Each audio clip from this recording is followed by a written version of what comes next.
So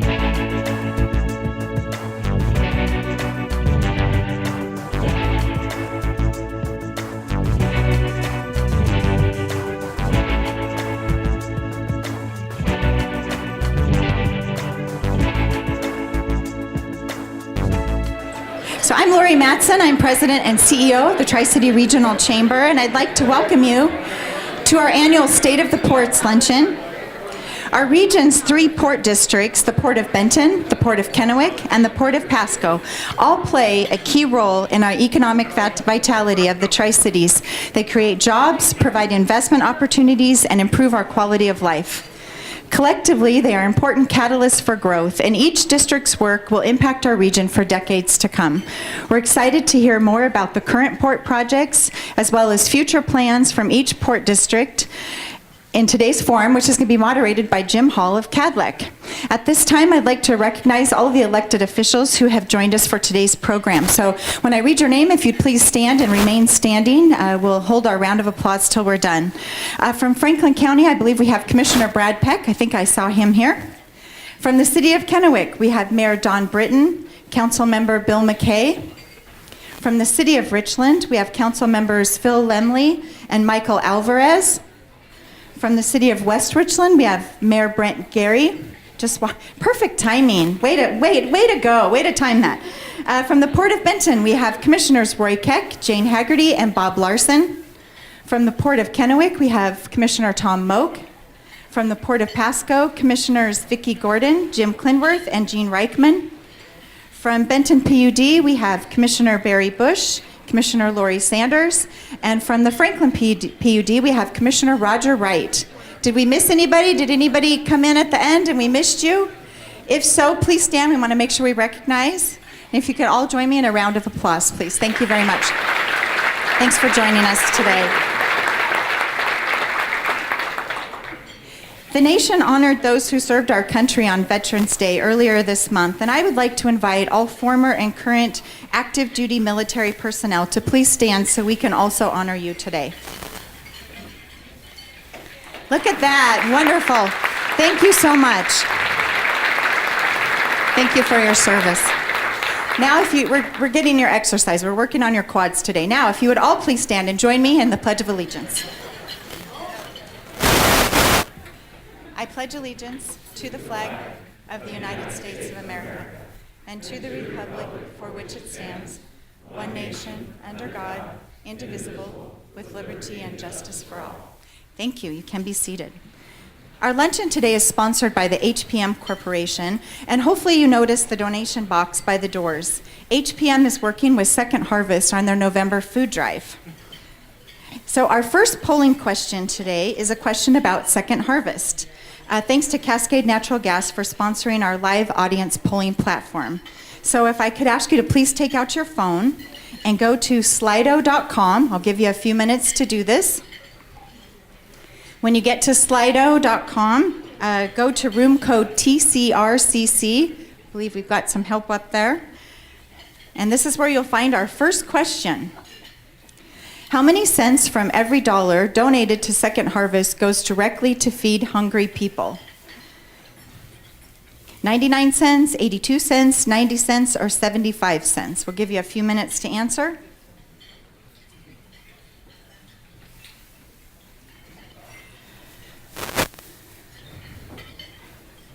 Everybody done? Lots of you are eating. All right, the answer is 99 cents. Second Harvest is a great organization, and we're happy to help HPM Corporation to feed people in need.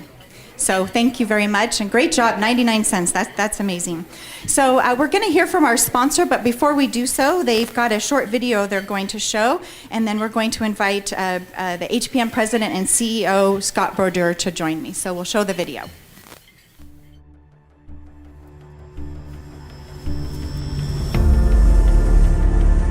Our mission is to go in and provide each one of our customers a specialized program that allows them awareness of their workforce, a monitoring of their workforce, and a program that allows in every possible aspect to keep their workforce in a healthy state, such as NASA, where their mission is to get a rocket to Mars.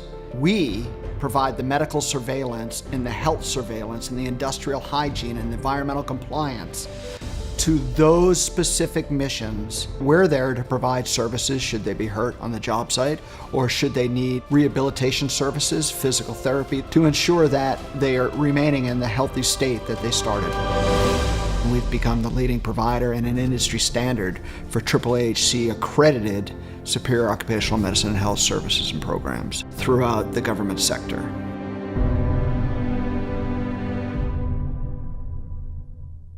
Great, thank you. And please help me welcome Scott Bordur, the President and CEO of the HPM Corporation.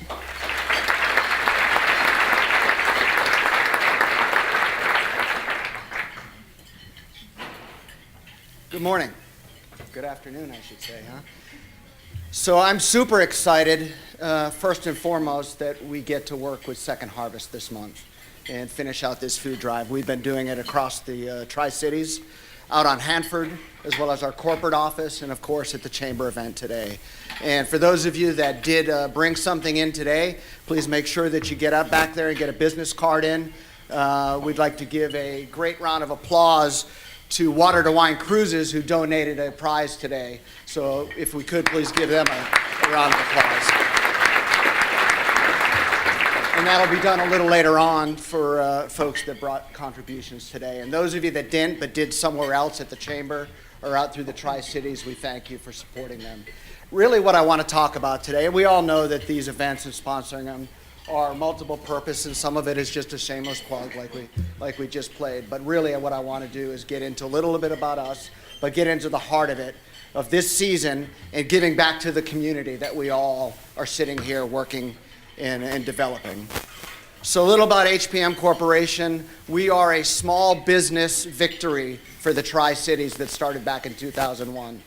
There are plenty of big companies that are needed that move into the Tri-Cities to work for the government or in civil sector.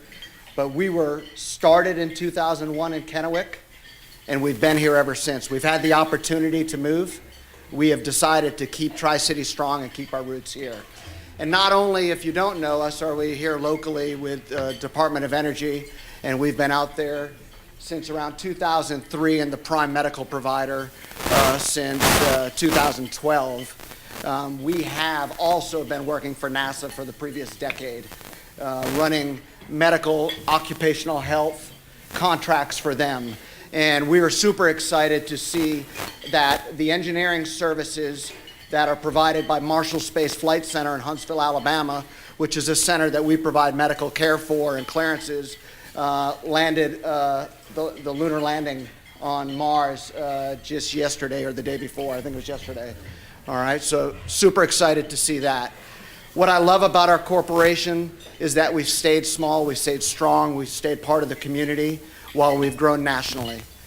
What my wife and I in particular and our corporate team love about the Tri-Cities is that there is a group of caring people in the Tri-Cities and the community that we have not seen anyplace else. I've lived all around the world, all around this nation, and there is something about this side of the Cascades in Washington State that the community really rallies together. Second Harvest is just one place that we participate in and groups out here participate in, but we'd like to talk about where you can do that, and that's really what the heart of what I'd like to spend a couple minutes talking about this morning, and that is community. Where can you individually or as a group plug in this community to help bolster the group that we see here? Sure, we have churches, we have organizations where a lot of this goes on, but every one of those people that go to those churches, go to those community events, they all work somewhere as well. And they probably work for a business or a group that's represented here in this room today. So I think giving back to your community starts in this work environment, in the organizations that you all are a part of, and the businesses that you are a part of. I'm not here to plug a particular charity or a particular community event. Some of the ones we love are Second Harvest. We've been a great provider for a decade at Elijah Family Homes, and you may have seen us recently speak at that event. We're getting ready to hold yet another amazing Christmas party for the families that are in that organization. But my point is here, find some place to plug in. If you're a business owner, set the example for your folks that work for you. Get out there and give back to the community. If you're an organization represented like the Chamber or a city, see where you can help get your folks plugged in. And if you're an individual, well, be that individual that leads the way and get plugged in. And that's really what my challenge is to you. Get out in the Tri-Cities, make Tri-Cities stronger than it is today by being a part, especially during this holiday season, all right? Every year we all wish each other for a happy and prosperous new year. We'll set the tone. Put action where your mouth is and get out there and help somebody else be prosperous. Help somebody else succeed through some type of action. And you know what? Not everybody can financially donate to an event or to a charity or to a cause. But most everybody can get in there and get their sleeves rolled up and help do something, all right? So, although we spoke for a second about HPM and the great things that we're doing across the government sector, what I really want to do is I want to challenge this community to be even better than we already are in reaching out to our own community and helping. I wish each of you a great holidays, a Merry Christmas, and a happy and prosperous New Year. Thank you. Thank you so much. What a great message. So thank you for sponsoring today as well. We really appreciate that. Now I'd like to invite Elizabeth Holt, the Regional's Member Development Director, to the stage to announce our Member of the Month, as well as to introduce our new members. Elizabeth?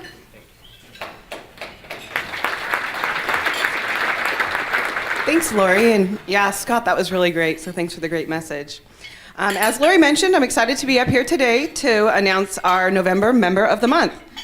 This month, our Awards and Recognition Committee chose 911 Driving School as the November Outstanding Member of the Month. 911 Driving School has been a member of the Regional Chamber for nearly 10 years. Owner Sid Grant has 2 locations in Tri-Cities. What you may not know is that the driving school has a great impact in our community for going above and beyond to hire and support our military veterans.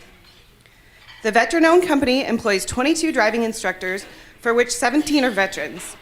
Please help me welcome owner Sid Grant to the stage to accept this award.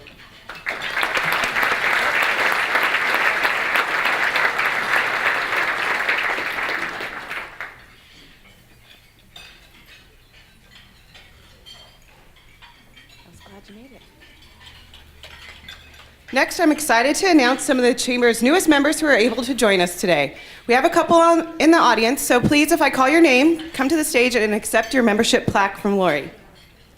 We have Tom Ammerman with Go USA, Al Moreno with Al Moreno Agency Country Financial, and last we have Ricky Cook with Three Rivers Therapy. Please help me in welcoming these new members.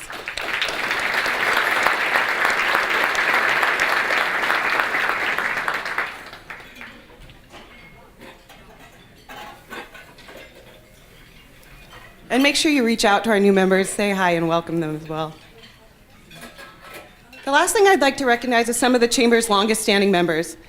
If you draw your attention to the screen, the members listed above have been members of the Regional Chamber for 20 years or longer. Let's give them all a round of applause as well. Thank you. Thank you.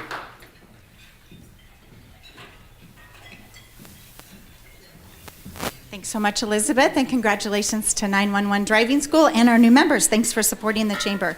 It's now my pleasure to introduce Khurshid Sharifov, the chair of our board, who's going to take us through the rest of today's program. And for the last time in 2018, it's a sad day, isn't it, Khurshid? So let's give Khurshid a round of applause. Done a great job at our luncheons and as our board chair. Thanks so much. Oh, thank you, Lori. No, it's not sad. I enjoyed it very much, being up here every month. So, and thanks to all of you being here this afternoon with us as well. Many of you know, have heard of, or have even participated in our business development universities in the past, where we brought in speakers that talked about on different topics. And after most of them used to collect feedbacks, they would get, it was timely, it was useful, or really related to my business that I could use right away. And at the chamber, we'd like to kind of kick things up a notch a little bit. And the regional chamber in September launched our newest program. It's called Ask the Experts. And thank you to STCU for partnering with us on this program. Our next, since its launch, the Ask the Experts sessions have packed the Bechtel boardroom with topics like social media secrets, battling workplace HR issues, and paid family and medical leave. Our next Ask the Expert session is on December 12th, and it's our most topical one yet, all about tax reform. As I'm sure all of you have heard, have known that the tax code changed drastically recently, and many of those changes will affect your businesses going forward. To illustrate one of those changes, we have one more question to ask. So if you could all pull out your cell phones again and go to slido.com. And I think the question should be popping up here in a minute. So pass-through businesses can deduct up to what % of their qualified business income?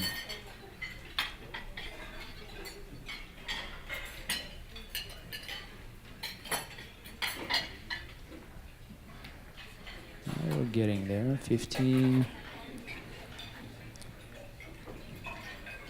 The answer is actually 20%. So the pass-through businesses that can deduct 20% of their income going forward under the Tax Cuts and Jobs Act passed in 2017.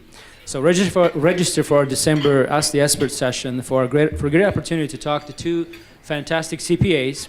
It'll be informative and far more pleasant than being audited by the IRS. I'm sure that'd be fun. So it's now my great pleasure to introduce today's moderator, Jim Hall. Jim has been the Director of Communications and Community Relations at Kennewick Regional Medical Center since 1994. During this time, Jim has led Kennewick's communications, media relations, government relations, marketing, and public relations. Part of Jim's duties include producing and hosting a weekly 30-minute TV program called Community Health Journal. Jim also hosts a weekly radio program called Kennewick on the Call, a program focused on educating the public on health-related issues. Prior to moving into the corporate communications world, Jim worked for 12 years at Keeper TV. His first 7 years were spent as sports director and then final 5 as news director. A proud Coug, go Cougs, Jim is married to Stacy, a second grade teacher at Orchard Elementary School. Stacy was actually my oldest daughter's teacher in second grade as well at the Badger. The Halls have 2 children, Alex, a recent graduate of University of Washington, and Lauren, a junior at the University of Idaho. Please help me welcome Jim Hall to the stage.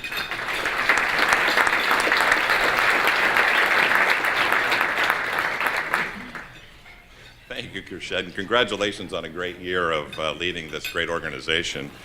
It's great to be with you again. I'm really honored to be asked to help moderate this afternoon's discussion with our port leadership.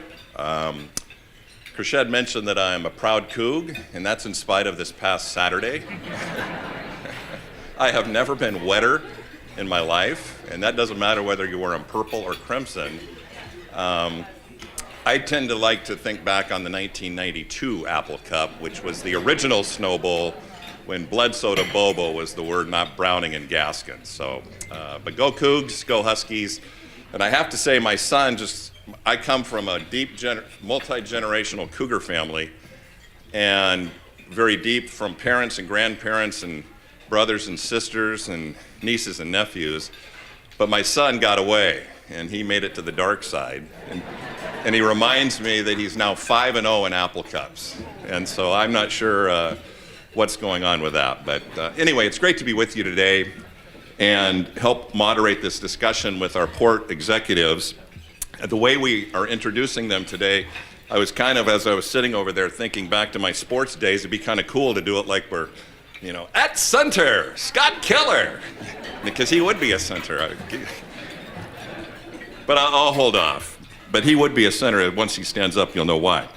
But starting with the Port of Benton, we'd like to welcome Executive Director Scott Keller to our stage. Scott has been with the Port of Benton since 1989. He started with the Port as Assistant Executive Director and the Airports Director, and was promoted to Executive Director back in 2002. Scott holds a Bachelor of Science degree in Economics from Rocky Mountain College in Billings, Montana. He also holds a professional port manager certification through the American Association of Port Authorities. And prior to his work at the Port of Benton, Scott was in the lending and real estate industry. Please welcome Scott Keller.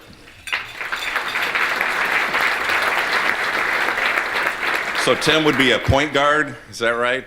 Representing the Port of Kennewick. I would like to welcome its Chief Executive Officer, Mr. Tim Arnson. Tim joined the Port of Kennewick in 2002, and he has been its CEO since 2004. Tim is from south of the border, University of Oregon Duck alumni. Woo, with a Bachelor of Science degree in geography. I think both Cougars and Huskies can unite in that one, right? Tim moved to the Tri-Cities in 1996, and prior to his tenure at the port, he owned and operated Columbia River Journeys tour boat company for 11 years. Welcome to Tim. And I guess he'd be a power forward, representing the Port of Pasco, Executive Director Randy Hayden.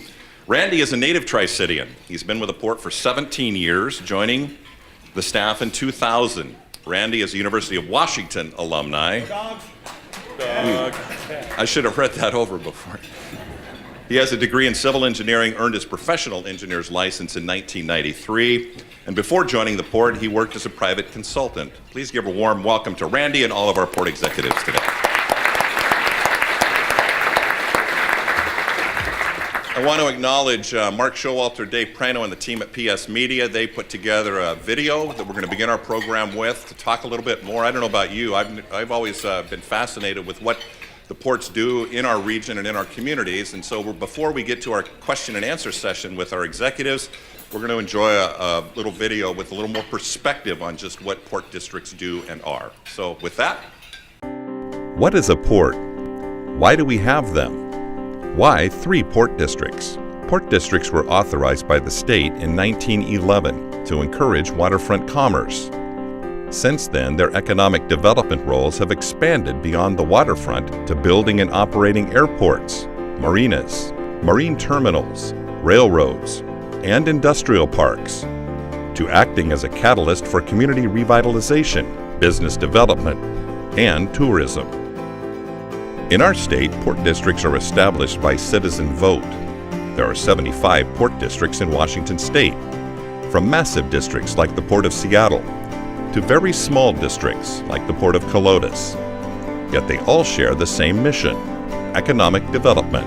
Port of Kennewick was formed in 1915 and is the oldest port in eastern Washington. Port of Kennewick covers most of East Benton County, including Kennewick, Richland, West Richland, and a portion of Benton City. Port of Pasco was formed in 1940.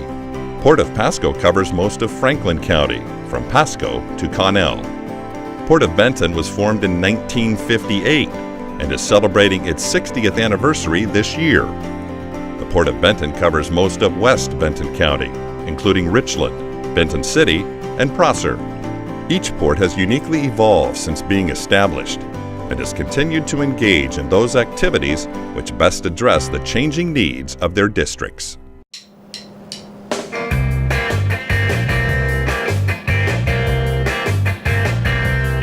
Hi, I'm Scott Keller, the Executive Director of the Port of Benton. I wanted to take you on a little plane ride and show you some of the great things the port's doing in Prosser this year. But first, let's buzz our port building and see if the port people are awake this morning. Oh, also, we're celebrating our 60th year. Claire!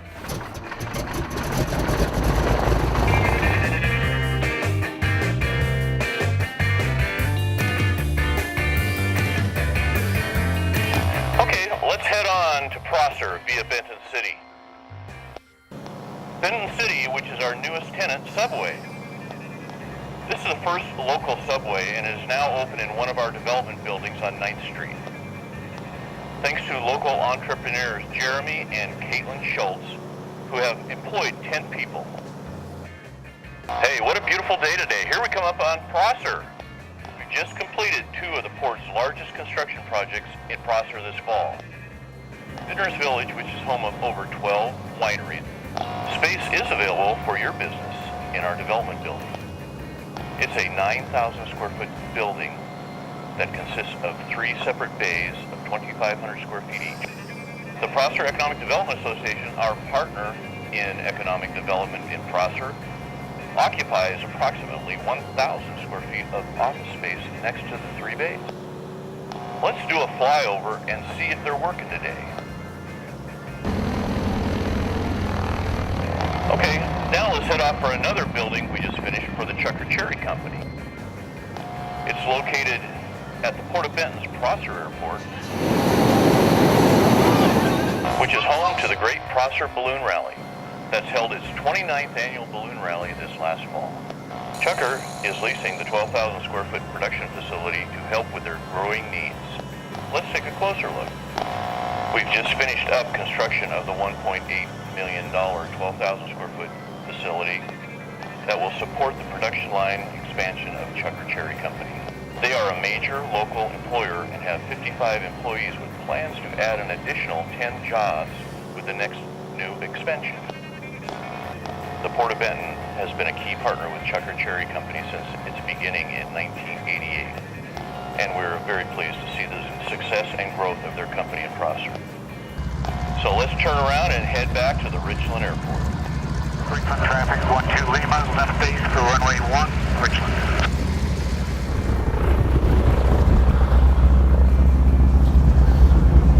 Thank you for giving us an opportunity to show you some of our construction projects for this year.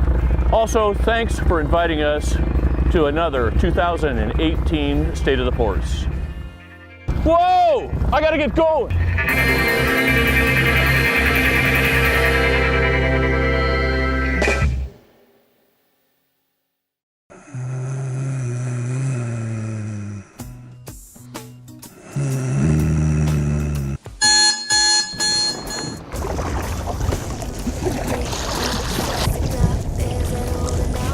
Hi, I'm Randy Hayden, the Executive Director at the Port of Pasco. And as I was commuting into work today, I thought, wouldn't it be great to show the Port of Pasco from a different perspective this year? All right, I'm ready for a good day at the Port of Pasco.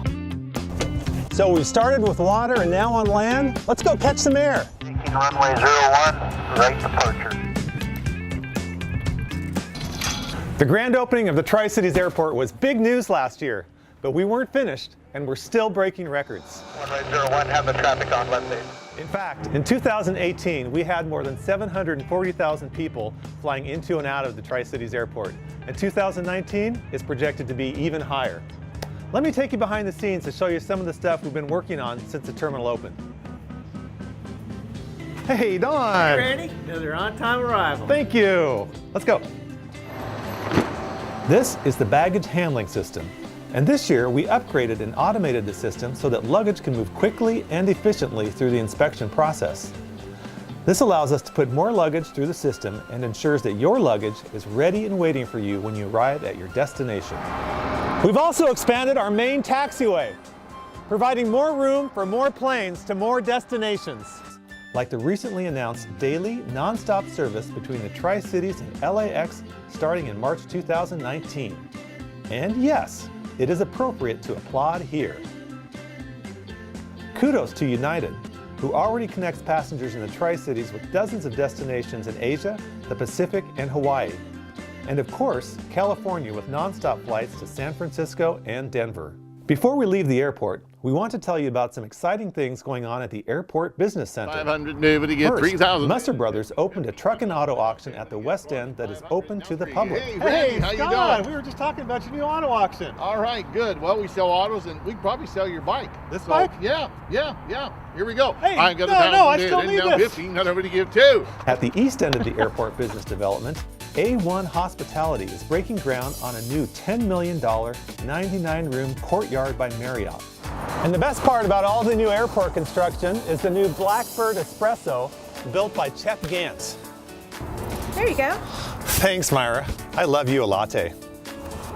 Oh yeah, and his new 12,000 square foot industrial building, now available for lease. All right, that's all for the airport. I'll meet you down at Big Pasco. Packaging Corporation of America, formerly Boise Cascade, has breathed new life into the port's barge terminal. The port also just received a grant from the Economic Development Administration that will allow the port to fix all of the roads and add storm drain water systems in the Big Pasco Industrial Center. The port is continuing to work with our partner, the City of Pasco, on a new site for the public market. And although that location isn't solidified just yet, we still hope to develop this property into a mixed-use development, including redevelopment of the wharf for many uses. Thank you, Gary. Here's to our waterfront's future. Thanks so much for joining me today on the tour of the Port of Pasco.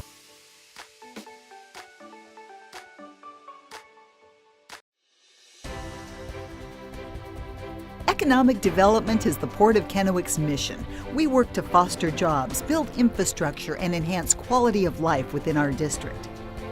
We've transformed Clover Island into a family-friendly waterfront destination with artwork and public amenities.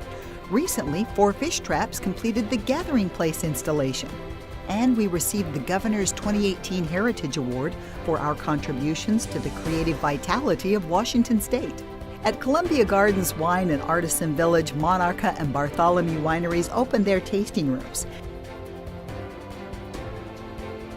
And we celebrated completion and installation of the Latino Heritage Mural. Phase 2 of the Wine and Artisan Village has begun with the support of Benton County, the Hanford Area Economic Investment Fund Advisory Committee, and the City of Kennewick. We began adding site utilities, parking, art, and a public plaza. Additional wineries are already planning to join the Wine Village. We've identified initial vendors for the food truck plaza and created additional parcels for future development. Next, we'll begin selling land to the private sector to build tasting rooms, restaurants, breweries, galleries, and more. Our work to redevelop Columbia Drive was honored with the Washington Public Port Association's Creative Partnerships Award. And while there is still work to do in the waterfront district, we're also busy transforming Vista Field.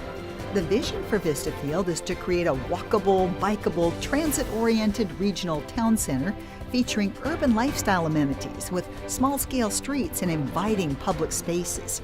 We are following a community-driven master plan that was 4 years in the making, and the Port and City of Kennewick received a Governor's Smart Partnerships Award for those planning efforts. This year, we unveiled renderings, created biddable documents, and finalized our Phase 1 financing package.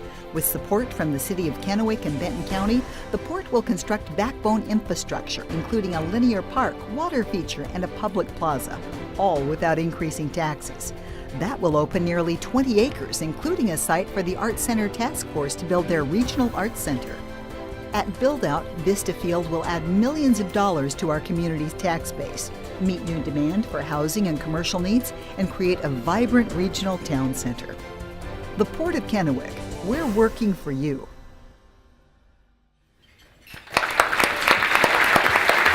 Pretty impressive, obviously. It's amazing all of the work that is going on in and around the Tri-Cities area and throughout Benton and Franklin counties, and tribute to these great organizations for what they're doing and their vision. We're going to get to some questions and answers with our panelists, and I'd invite you, if you have a question you'd like to address during the course of our discussion this afternoon, just raise your hand. We'll have some roving microphones making their way around when we get to that portion. So hold your questions, and when we get to it, we'll certainly address any questions that you have. We're going to start with Scott at the Port of Benton, and you touched on in the video the two new, nice job in the airplane, by the way. Actually, it wasn't me flying, it was Scott Urban. He has a T6. Scott, stand up, and we want to thank you for flying your airplane for us. That was great. So that wasn't you. Thanks. But you, in the video, it showcased some great development that's happening out in the Vintners Village. Maybe a little bit more about what you have a vision, the Port has vision for going in that space out in that area. Well, about 10 years ago, we started Vintners Village up in Prosser, and we've got, I think, somewhere around 11 to 12 wineries that have already located. Ran out of space, out of land, so we bought an additional 15, 20 acres. And we've just recently, as you saw in the video, we built a 9,000 square foot development building. Hope to bring in some more wineries. We actually got a hit from a robotics company that makes robots for wine type stuff that will, for like harvesting, etc. So a lot of activity and a lot of space to grow too. A lot of stuff going on. We'd like to sell some land too. We've got about 15 acres of totally ready, shovel-ready land available for sale. And anybody out there wants to start something, make us an offer. We'll be more than willing to talk to you about it. Scott Musser in the audience. Hey, now. On to Tim at the Port of Kennewick. It's great to see what's happening at Vista Field. Maybe a little bit about creating that space and interesting places is the term I was told, and this other one called placemaking. Talk a little bit about that and how that works toward economic development. Sure, thank you. You know, placemaking is kind of an interesting concept because we all know great places when we've been to them, but then if we ask you, okay, what did you like about your most favorite place? You can maybe think of 2 or 3 things that are tangible in front of you, but it's more than that. It's about the whole experience, because once you've been away from that great place, whether it's out on the Seattle waterfront or in downtown Boise, it's harder and harder for you to remember all of the elements that you like, but you know placemaking. It's that feeling you get when you come back from a place and when you go back to it whenever you can. Placemaking, as applied to Vista Field, is going to be that little bit of a downtown that perhaps we lack. What we're going to try to do is not duplicate the bits of downtown that we have, but to try to weave a fabric together to create the central location in our community, a place where you have the small little village feel, so to speak. You have the narrower streets where pedestrians and cars can travel in the same realm. And we've seen some of these places, you know, in some of the downtown cores of cities. So what we're doing in Vista Field is following the community-driven master plan to create a new town center. It will have residential with it. It will have commercial. It will have some of the live-work spaces where a family could have a shop down below and then live above it. And you think that these are some really new, interesting concepts. And they are, but if you go back to it, it's how a lot of our communities were built in the 1920s and 30s prior to World War II, when you had a lot of the amenities that people crave all in one area, things that are walkable and places where you want to stay and spend some time, rather than what we do now is we drive over here to get something and you can drive across the community. So Vista Field is going to be that special place. For lack of a better description, it might be our town center. And again, it was derived from a master plan. We listened to many members of our community, and this is what they wanted to build, and we're going to bring it to reality. And what is the timeline, I guess, on phase 1 and from an actual where people will see? Sure. The timing of phase 1 is we've worked through a master plan with the city of Kennewick, and that was a major process. It took probably 8 or 9 months. We've asked the city of Kennewick to change a lot of their zoning codes to allow this to take place, so that took a while. Where we're at now is we've got our financing package in place. We are getting the final corrections done to the plans. We will get them stamped by the city of Kennewick, and it looks like we would put phase 1 infrastructure project, laying the groundwork for the first 20, 30 acres in Vista Field. That would be out to bid in January, and then bids would be turned back in, and once the bid is awarded, you'd look for construction this spring, probably March. So it's been a long, long process. I'm looking at a lot of faces here in the community that have been with us on this 5-year ride, and it's going to happen this spring. That's great. Now across the river to the Port of Pasco with Randy. Randy, by the way, you clean up very nice. Oh, thank you. Thank you. A lot of diversity as we saw in that video with the Port of Pasco. Talk a little bit about the key priorities in 2018 going into 2019. Sure. Well, we just actually finished a strategic planning session with our commission, and I caught a little flack last year for not introducing my commission, so I know you heard them the first time, so I won't make them stand up, but Gene Reichman, Jim Clinworth, and Vicki Gordon sitting over here, they just do so much for the port, and all these commissioners put so much time into our community. I just, maybe we should all give them all a hand for all that they do for our community.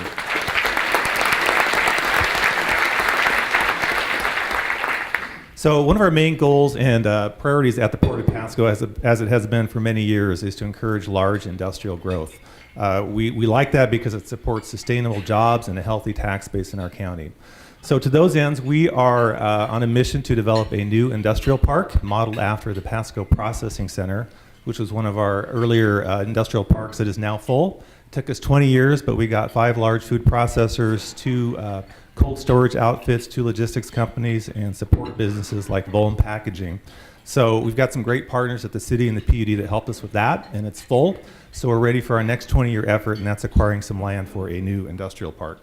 So we're looking at some land about 150 to 300 acres, either north of Pasco or along the Snake River, that we could develop into that next industrial park. And our target would be food processors, but other ag-related manufacturers as well.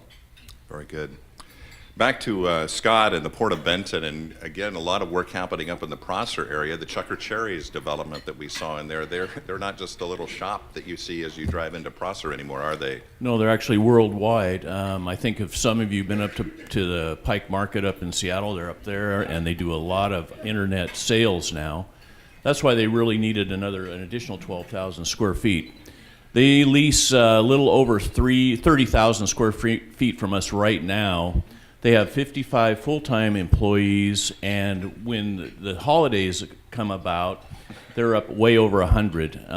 With this additional building, they'll be able to at least hire another 10 FTEs. So, and that's huge for Prosser. I mean, that's a great employer for the Prosser area. I was going to say, I happen to grow up in Prosser, and I guess it brings a question as to striking the right balance with, especially the smaller communities of having development, but at the same time keeping that small town feel.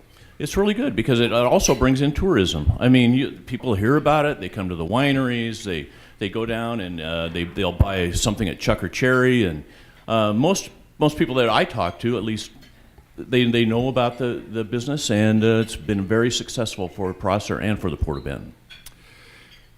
Tim, back to the Port of Kennewick, and let's talk a little bit about Columbia Gardens. You touched on Vista Field. That's another exciting project, Columbia Gardens happening, and what is the vision for that in the coming years? Sure. Columbia Gardens is in East Kennewick. We're calling Columbia Gardens in Clover Island our waterfront district. It is in the old part of Kennewick. We have the historic downtown just to the south of us. We're working out on Columbia Drive, so if you go through the main thoroughfare, we've purchased a number of properties on the north side of Columbia Drive. We've done that over the last number of years. We've worked to create a master plan in there, and the heart and soul of the project is a wine village. And Scotty's done a great job out in Prosser, and we're kind of attempting to emulate what they have done in Prosser. We're kind of taking a slightly different spin on it. We want to bring kind of an urban wine village, because as we go wine tasting, most of us will drive up to Red Mountain, or you go to the rural places, and it creates a world-class experience. But one of the things we want to do is kind of flip that notion on its head a little bit and bring people down to the urban core of our community, the Kennewick waterfront, and we have two current wine production facilities in there. We have Palencia Winery and we have Bartholomew Winery. They're in there producing. They've just gone through their first crush. They are actually production wineries. And then to collaborate with that concept, we want to create a building where we can have some tasting rooms. So when you walk through there and get the experience, the placemaking again, you may not know that, okay, we have two production wineries here, we have two tasting rooms here. They do different things. One produces wine, the other serves the wine. But when you walk in there, you have 4 places now where you can go wine tasting and have snacks and things like that. And then in addition to that, we're bringing down some food trucks. So you have the more complete experience where it's not just wine tasting. You can now do the food truck experience. And as many of us know, that is getting to be quite an art in itself. It used to be you'd look for the fanciest restaurant. Now we all go and look for the greatest, quirkiest little food trucks. So we're going to bring in a cluster of food trucks as well. We're just finishing a paving project that will open up a new street in there to bring access in, and then we have 4 or 5 parcels that the Port of Kennewick can sell. And one of the things that we're looking for is a custom crush facility that will, that's a facility that crushes grapes for 6, 7, 8 different small wineries. And then again, that creates the opportunity for more tasting rooms. One of the other things I'd like to mention is that none of us up here do things without partnering. And for the Port of Kennewick, partnering at Vista Field meant working with the City of Kennewick, not only to get the master plan and ask them to change all of their codes, but City of Kennewick is bringing financial skin in the game to the Vista Field project. The County of Benton also is bringing $500,000 of their own money, digging out of their own pockets, to things that they need to do. They have found the time and the will to dig $500,000 out of the county coffers to bring into Vista Field to help us with the infrastructure. Same thing at Columbia Gardens, working with the city and the county and others. You have to do things in conjunction with partners here that will provide you with technical expertise and financial contributions when you can. Thank you very much. Randy, I want to start with you, but I want to pose the same question to all three of you because I think it's worth hearing all of your perspectives. And what is the biggest ongoing challenge that you all face? And maybe start with you and work our way back down the dais. Well, and I think we're all a little bit different. At the Port of Pasco, we own lots and lots of buildings. We own the Tri-Cities Airport, which started life as Naval Air Station Pasco back in World War II, flying planes over to Japan. And then the big Pasco Industrial Center, which was built for World War II as an Army consignment depot. So they're great industrial parks at those locations. They're home to over 100 thriving, vital businesses here in the Tri-Cities. But as you can imagine, for facilities built during World War II, they are showing their age. So the maintenance that's required to just keep those buildings up to date is a big challenge. So as you saw in the video or heard in the video, we were very fortunate, thanks to the efforts of Gary Ballou, our Economic Development Director, with help from Stephanie Siemens at the Council of Governments to get a $7 million grant from the EDA, which is huge for us. And we're going to use that to replace some of the roads and install stormwater for the warehouses at Big Pasco. We also got a $1.5 million grant from the Department of Transportation to rehab some of our rail done at Big Pasco. And with that, the port has designated significant capital dollars over the next 3 years to put into the warehouses for new siding, new docks, new offices. So when we're done in about 3 years, it's going to be a completely modernized Big Pasco, which will really keep our businesses thriving for many years into the future. At the airport, we have a bit of a different maintenance issue in that typically we would take user fees that we all pay in our tickets when we fly out of the airport to go into our large airfield projects like runway extensions and moving taxiways. With the new terminal expansion that we all love and enjoy, we redesignated those user fees for the most part to pay off that terminal with major bonds for the next 15 years. So that's left our airfield a little bit short of dollars. So we do have a solution, and it involves all of you to keep flying and choosing local for Tri-Cities Airport when you're traveling by air. And as you bring up employments, then we get more dollars that help the operations in the capital to do those projects that we are looking for. And you're doing great so far, I have to say. As I said in the video, we're up 3% this year in employments. That's a record for all of us, all-time record for the Tri-Cities, so good job to that. And with the new LA flight starting in March, those numbers should go up even higher. And by the way, a shout out to Buck Taft, our airport director, and Carl Adrian, who heads up our Tri-Cities Air Service Task Force. They have been crisscrossing the country for the past 3 years, knocking on doors, headquarters doors of these airlines to get that LA route. So let's just round of applause for those two. And I should add, now that we have that route, our next targets are daily flights to Phoenix and Dallas-Fort Worth, where American has hubs, and then maybe even a seasonal red-eye flight to Chicago, as well as getting more flights on our existing destinations to San Francisco, Minneapolis, and those sorts of things. So fly Tri-Cities. Tim, biggest challenge for the Port of Kennewick? Well, I think there's two of them. First challenge is managing expectations, because you've heard a little bit about a couple of our projects here, but we do have other projects. We work with the City of Richland. We're going to be helping them with a road building project where they're going to go back in and bring new infrastructure into one of their main arteries.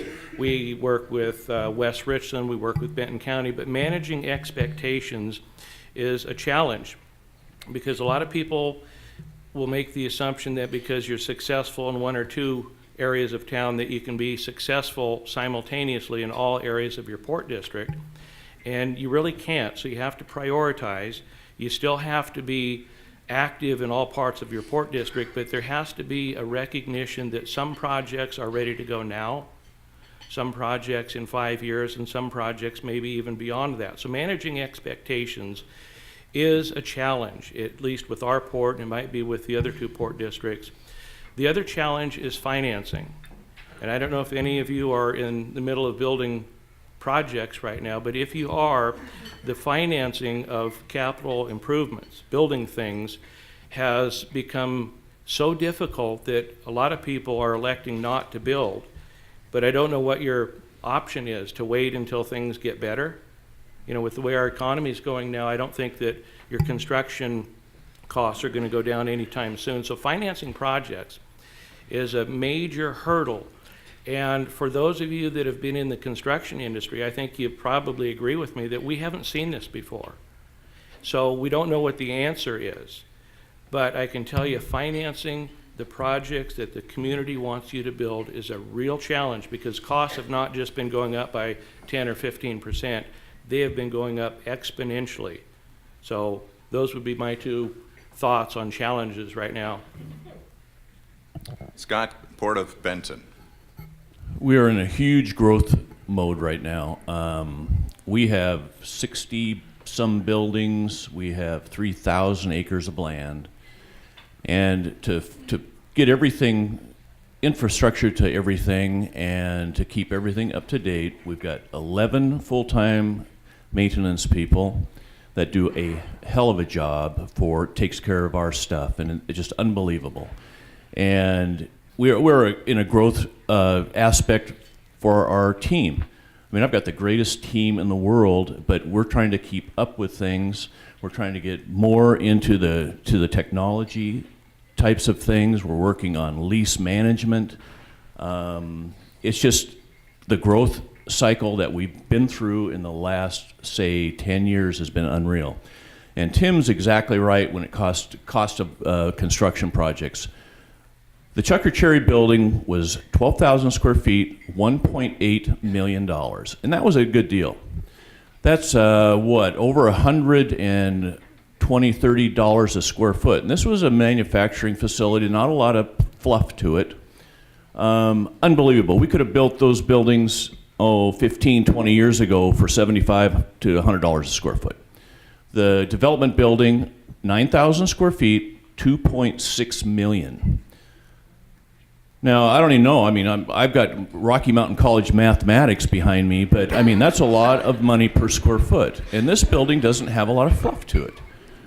And it's just gotten crazy. So what we try to do, when we can, we'll find an older building that's in good shape and try to fix it up and lease it out so we can help our small businesses. There's no return. I mean, our return on investment with the Chucker building, we're lucky there. They're paying fair market value. We're going to pay, our return on investment's 10 to 12 years. So with 1.8 million. But Tim's exactly right. The cost of construction projects and infrastructure and paving and concrete, it's unreal. But it's not going to stop us. We have a really good team that puts together. We look for grants, monies anywhere we can. We partner. Tim was right on too with partnering with the cities and TRIDEC and the county, and we can't do it alone. And so that's our biggest challenges. A little bit about, before we leave your microphone, the Richland Airport, some of the work happening out at the Richland Airport. There's another funny thing. The Richland Airport, general aviation has gone in this kind of slumps. Well, not at the Richland Airport.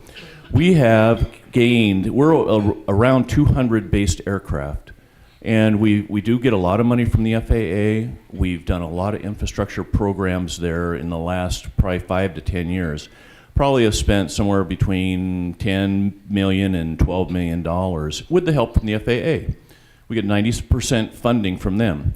We have a major, if you've been by there, no one knew where the airport was. So we sat down, we go, okay, we need to make the entrance something that people will actually look at. And I don't know if you've been by there, but we're working on some landscaping. We're actually going to put a wall in that will hopefully hide some of the metal buildings, and we don't need permission from Congress. We're going to put our wall in, and it's going to be just fine. We've got some landscaping. We widened it, and hopefully next year we're planning on an archway and possibly using a silhouette of the Day's Pay airplane, which would be really cool on a metal thing to kind of bring an interest to the airport. It's a huge asset to this community, to Richland and this area.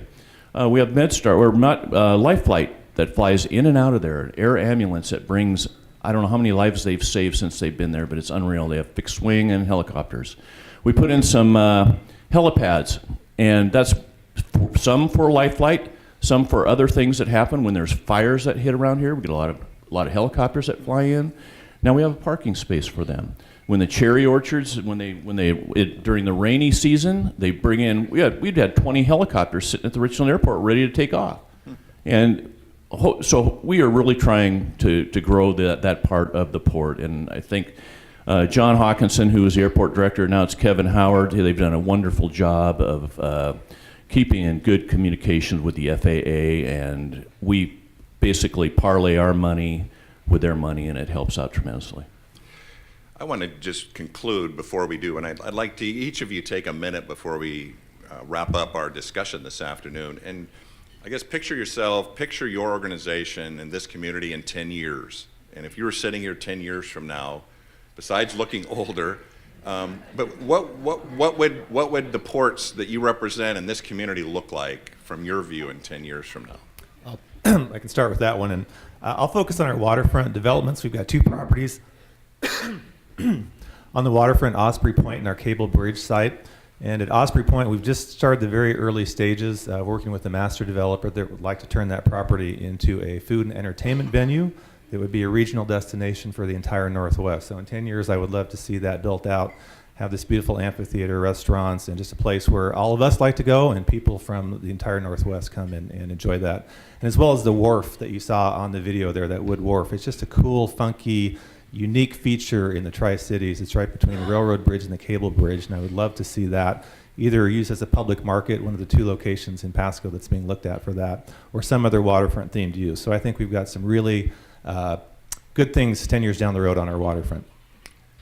Tim, Port of Kennewick in 2028.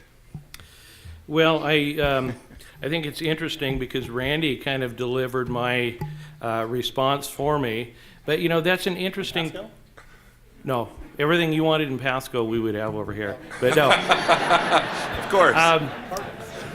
I think a lot of the stuff he's describing are some of the things that all 3 of us do. Look at what Scotty's done out in Prosser with the, reinvention of the tract by the freeway into the wine village. Look at what we're doing. Look at Randy talking about a public market. And these are things that ports in this state typically don't do. And whenever the 3 of us go over to the west side, we get beat up by the ports over there that talk about the standard things. You're supposed to only do the heavy industrial. You're supposed to do the waterfront wharf development. You're supposed to do some rail. We do some of that over here amongst the 3 of us, but the thing I'm most proud about is you're hearing us talk about revitalization and efforts like that, and those are the things that do take the 10 or 20 years before you start to see results. So a lot like Randy said, I'm hoping that in 10 years I'm still able to drive and get around. I can go visit some of these cool projects that we're building, not only in Port of Kennewick, but I'd like to go over to Randy's side and see the market over there. And what Randy's doing right there is across the river from us. It's going to help. We're going to help each other. And then we might be able to bring Chris Watkins' dream to the community of the water taxi.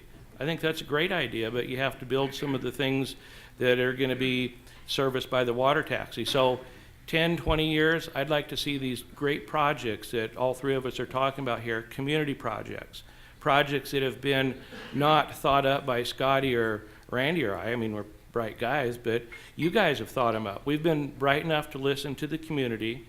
Our port commissioners have done a really good job of making outreach to the community, being transparent. So I'd like to see the projects that you guys want, I'd like to see them start coming to fruition and blossoming in the next 10, 20 years. And finally, Scott. All righty. 2028, I won't be here, but here's some thoughts. We have a Triton Sail Park. How many of you know about the Triton Sail Park that we have out in North Richland? I'd like to see a museum that kind of showcases what's going on with the nuclear navy that has happened over the years. We had a transfer of land, thanks to TRIDEC and the Department of Energy, of 600 plus acres north of Horn Rapids Road. We want to attract a big company or several large companies. We've got tons of land. We need infrastructure put out there, but I think that could be a huge employer for this area. Diversify from Hanford. We got to diversify, and that's what we've all been doing. We've depended on Hanford for many, many, many years, and I can see it's slowly going away, and we're just really working hard to do that. North Richland, we've got the same situation. We've got about a mile and a half of waterfront. Like to see something going on there, and I think we're looking at commercial type activities, etc. And I think the water taxi would be awesome, Tim. And I think it's a great idea. Crow Butte Park. How many have been to Crow Butte Park? We took that over 10 years ago. It was horrible. The farmers down there wanted to keep it going because, you know, they've got a lot of interest down there, etc. We realized that we get $250,000 from the farmers down there, and we didn't have anything down there. So we took it over, fixed it up. I could see, we're actually working on a master plan right now to add another 25 additional RV sites right where at the marina there. I can see that. And I mean, this is crazy, but why not an airstrip and maybe a casino or something on the island there? I mean, it's just something that could happen, and you just never know. Other than that, I love the Tri-Cities. I came out here from Montana in mid-'80s, and I just love it. I'm not going back. I love staying here. I'm going to retire here, and that's not too far around the corner. Well, with that concludes our discussion this afternoon. I want to, in addition to thanking our panelists, I want to thank the commissioners that represent each of these ports, as well as the staffs that serve all of the 3 port districts that we're featuring today. And with that, thank you, gentlemen. Our work here is done. Back to you, Kershette.